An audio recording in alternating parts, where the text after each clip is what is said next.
Esto no ha de ser, claro está, de ninguna manera, un pretendido tratadito de culturología o de historia de la cultura o un ensayo de las diferencias que existen entre concepto natural y concepto cultural. Más cerca de uno, de todos nosotros, está el problema del hombre culto. ¿Qué es el hombre culto? A esto debiera uno responder, si fuese capaz, en lo que se ha propuesto esta noche. Hay que tener en cuenta lo primero, que el saber y la cultura son dos cosas distintas. El saber es una condición necesaria de la cultura, pero no es de ninguna manera su condición suficiente.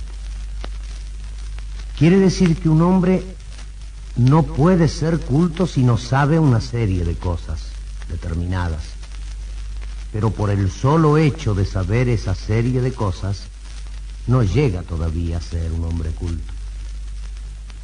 Dice Rustán que el saber puede medirse. Se puede, en efecto, llegar a determinar con relativa precisión, amigos, cuántas palabras conoce un hombre de una lengua extranjera, cuántos acontecimientos históricos recuerda, cuántos teoremas de álgebra es capaz de demostrar. El saber, pues, es una cuestión de cantidad. El saber es una suma de conocimientos. La definición de cultura resulta un poco más vaga. Cuando se dijo que la cultura es lo que nos queda después de habernos olvidado de todo lo que aprendimos, se dijo una verdad a medias. Porque el hombre culto necesita saber, es necesario que sepa. Pero ese saber del hombre culto debe capacitarlo para otra cosa que el saber propiamente dicho. Debe darle algo más que una cantidad de conocimientos. Debe facultarlo para asumir la actitud que corresponda, con valor y serenidad, en un momento determinado. Debe munirlo de un juicio capaz de resolver situaciones que no sean situaciones profesionales. Y bien, hemos llegado hasta ahora a esto. El saber puede precisarse, contando, diremos así, las cosas que el tipo sabe. El saber es una cuestión de cantidad. La cultura, en cambio, es una cuestión de calidad. El saber es suma de conocimientos. La cultura es posición ante la vida. Al decir que la cultura se advierte cuando el tipo es capaz de resolver problemas no profesionales, uno ha querido decir que se nota que el médico es culto por lo que hace fuera del consultorio, que el abogado es culto por lo que hace fuera del bufete, que el profesor de literatura es culto por lo que hace fuera de la cátedra de literatura. En el consultorio el médico, en el despacho el abogado, en la cátedra el profesor utilizan su saber, pero luego ante el semejante que no esté enfermo, o que no esté en pleito, o que no estudie literatura, el médico, el abogado o el profesor demuestran o no demuestran su cultura. Es ahí donde lo demuestran. Fuera de la actividad profesional, se nota al tipo culto por el ángulo en que se sitúa, por la actitud que asume, por la posición que adopta, por la razón que emplea. Un uruguayo ilustre, don Antonio Bacchini, dijo una vez: conocí muchos sabios que eran unos burros. Es ese tipo que cuando abandona el laboratorio o la biblioteca ya no sabe qué hacer, ni dónde poner las manos, ni cómo cruzar la calle, ni cómo tratar a un niño. Es el sabio inculto. El médico sabio se nota por la forma como cura a un enfermo. El médico que es además culto se nota por la forma como trata a un enfermo. El hombre, para ser culto, tiene que estar siempre por encima del trabajo que realiza. si no se da el caso de aquel gran matemático sabio entre todos que nunca había intervenido en las elecciones de gobernantes de su país, no justamente porque le resultara indiferente la política, sino porque siempre se había sentido incapaz de resolver algo que no fuera por medio de ecuaciones. Y de esa manera no podía solucionar el problema de sus preferencias entre unos candidatos y otros. El matemático era un hombre sabio, pero no era un hombre culto. Hombre culto es aquel que fuera de su actividad profesional, cuando ya no es ni médico, ni abogado, ni profesor, sigue cumpliendo con la misma idoneidad que cumpliera aquellas tareas, la de médico, la de abogado, la de profesor, su tarea fundamental, que es su tarea de hombre. Porque si no, podemos aplicar al sabio inculto lo que dijera una vez Voltaire de la abeja. La abeja fuera de la colmena, dijo, es nada más que una mosca.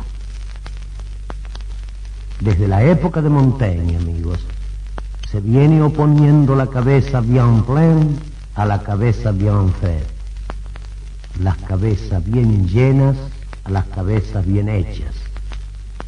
Ninguna cabeza puede ser considerada bien hecha si está vacía, pero la sola circunstancia de que esté llena no basta tampoco para considerarla bien hecha. Vuelve a surgir acá otra vez la diferencia que existe entre saber y cultura. En forma magistral trató el problema, y esto va solo como dato bibliográfico para aquellos a quienes les interese, con el dato accesorio de que esto no está inspirado en aquello. El que trató el problema así fue Max Scheler, en un menudo librito que se titula justamente así, El saber y la cultura.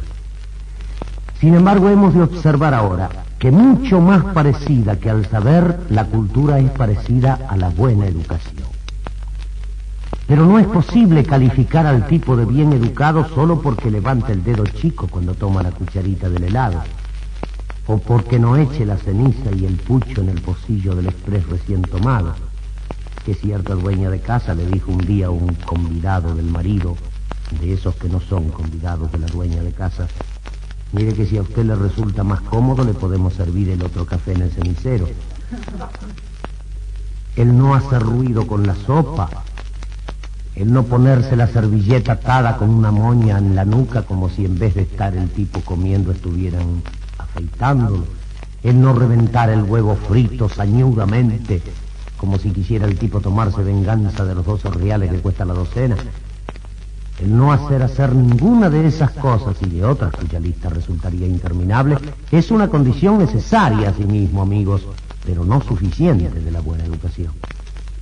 Uno entiende por buena educación una integración de educaciones en el tipo: la sentimental, la espiritual, la mental, desde luego. Matizando un poco la cuestión, podría agregarse la emocional. Cuando el tipo está bien educado para esas posibilidades de su extraversión, de su expresión representativa, diremos así, de su figuración ante el semejante, entonces es un hombre culto. Porque no solamente no le da vuelta los botones al otro mientras le habla, sino que además se encuentra capacitado para situarse con ventaja, con la ventaja del hábil, y no con la ventaja del ventajero, ante el mundo, la vida y el destino. Culto, pues, es quien sabe resolver un problema no profesional con beneficio para él y sin perjuicio para los demás. Hombre culto es el que pincha la aceituna del medio, porque sabe que está rodeada por todas las otras que no la van a dejar escapar.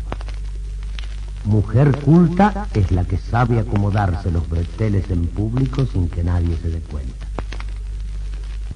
Pero hay una unilateralidad en la educación, amigos.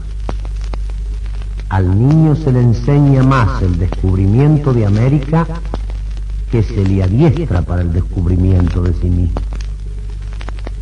Y de esa manera se obtiene como resultado las bases para su futuro saber, pero no la preparación para su ulterior cultura. Sería necesario enseñarle al niño primero y al adolescente después el uso correcto de su razón.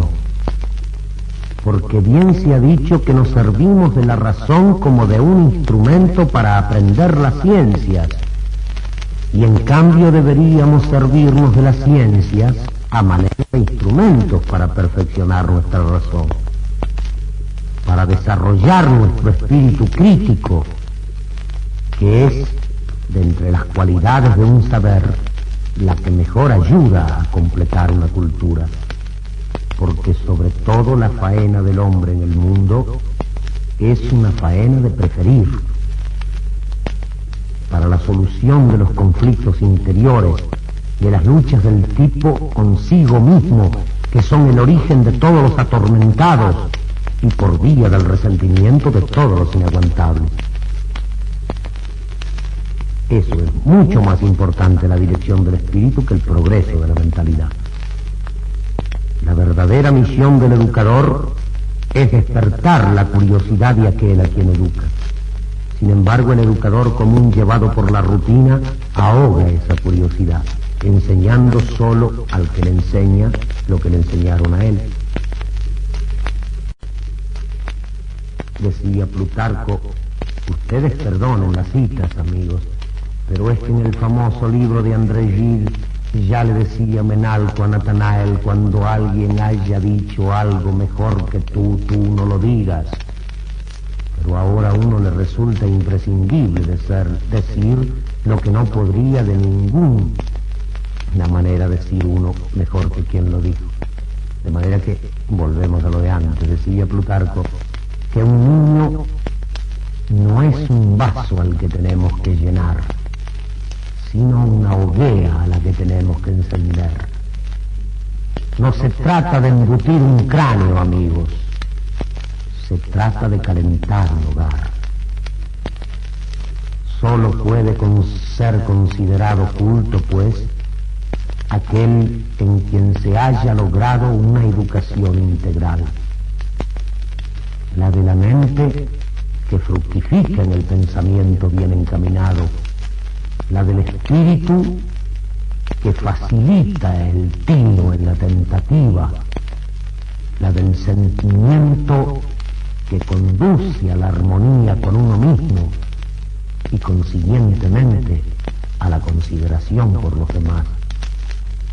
Y hay que admitir que al niño, en vez de educársele, generalmente se le apalla, se anula su personalidad con la imposición de la rutina, la tradición o el prejuicio. Y todo lo que sofoca una individualidad es despotismo y tiranía, sea cualquiera el nombre con que vayan disfrazados. Y entonces, en vez de criarse hombres para la esperanza y la libertad, se crían hombres para la duda y el miedo. La verdadera enseñanza no es, amigos, la que inculca nociones estrictas, sino la que capacita para que quien la recibe se forme por sí mismo sus propias nociones. El padre y el maestro no debieran ser los sobrestantes de la mentalidad del niño, trazándose la cordel como una carretera.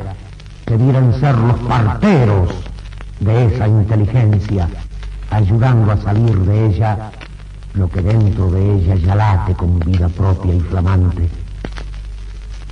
El tipo hereda de sus antepasados una serie de nociones inmemoriales que forman en él lo que se llama el sentido común. Y entonces, por una razón de sentido común, y el sentido común es un sentido tan estúpido que fue lo que les hizo parecer imposible a los hombres del 1300 que la Tierra fuera redonda, les imponen aquellas nociones a sus descendientes. Por eso es que el mundo es una cadena, amigos. A veces una cadena de la que de un lado se cuelga el tipo las medallas y de la que en el otro lado se encuentra el reloj. A veces una cadena de la que de un lado va el que la lleva agarrada y de la que del otro lado va el que tiene puesto el collar. ¿A poco se les ocurre preguntar ante el hecho que está por consumarse o incluso ante el hecho consumado, esto debe ser necesariamente así? ¿Alguna vez uno ha recordado esta pregunta? Y ahora vuelve a recordarla, porque tampoco hay más remedio. Esta pregunta se la hizo el maestro de escuela cansado de mojar en el tintero su viejo lapicero con pluma cucharita. Esto debe ser necesariamente así. Y abierto un nuevo cauce para su pensamiento, gracias a la pregunta tan poco usada, amigos, llegó a inventar la estilográfica. En 1841, en un barco a vela que venía de Europa, morían cantidades de niños a causa de la leche alterada por falta de refrigeración. Entonces, Gail Barban se preguntó, ¿esto tiene que ser necesariamente así? Y bifurcando su viejo criterio con el filo de la pregunta, llegó a la elaboración de la leche condensada. He ahí el ejemplo del tipo culto. Sabía cómo hacer las cosas, pero al mismo tiempo sentía la imperiosa necesidad de hacerlas. El haber sabido hacerlas era condición necesaria de su cultura, pero el sentir que había que hacerlas ya era la condición suficiente. Claro, al tipo debe parecerle complicado llegar a esa educación integral que nos daría el tipo culto, que es siempre un hombre honrado y libre, pero el tipo no advierte que como también lo consideraron complicado los antepasados, y con la enseñanza que reciben los seguirán considerando complicados los descendientes, el único porvenir de tales circunstancias dejan vislumbrar es el de la perpetua inconformidad con un mundo que el mismo tipo hace la queja ante la peripecia que el tipo mismo precipita, el miedo ante un destino que el tipo igualmente se está preparando. Si el fin de la vida sobre la tierra es la lucha, Dios, que es el referí supremo, ya no debe tener espacio para apuntar los faus que cometemos, amigos. Si el fin de esta vida es la felicidad, mal puede llegar a ser feliz quien, aunque sepa la enciclopedia británica de memoria por atragantamiento del cerebro, no sabe comprender el idioma de fragancias de una rosa por el desamparo de su corazón. Y si esta vida es nada más que una prueba, lo único que probó el tipo sobre la tierra es que ni es capaz ni merece vivir otra vida mejor. Porque la que ahora vive se la dejaron hacer a él solo. Nadie se metió. Y le salió esto. Un sabio gana el premio Nobel de Medicina por descubrir la estreptomicina que salva de los estreptococos a miles de personas. Otro sabio gana el premio Nobel en física por su aporte al progreso de la desintegración atómica, hasta ahora aplicada preferentemente y casi exclusivamente a la bomba, que mata millones de personas sin estreptococos.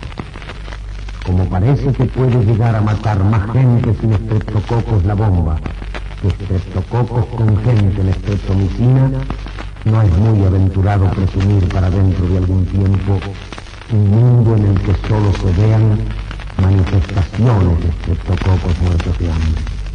Hasta pasado mañana, amigos, y que todo sea para bien.